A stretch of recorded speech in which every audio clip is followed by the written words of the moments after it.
sometimes you're like, oh yeah, but it feels slimy to make money. It Hmm. feels like I'm going to be that guy over there, which I don't want to be.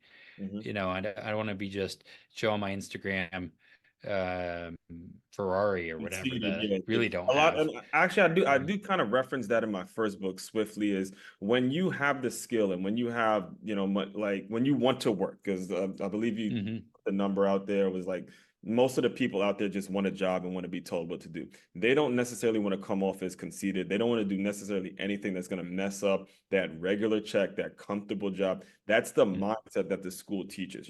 So the Yep, yep. majority of people don't want to be on Instagram with Ferraris and all that. They just, hey, I want to get my check. I want to make sure we're good and not be Mhm. conceited. So that, like you said, profit first kind of it debunks that myth a little bit because Yep. of, I guess, the abruptness in it. Pay yourself first, and then you're helping people. And I didn't mean to cut you off, but Yeah. that where you're going is a very important aspect. And I want you listeners to make sure you tune in very, very closely as he continues to explain how paying yourself first is actually a little more selfless than selfish. Mhm.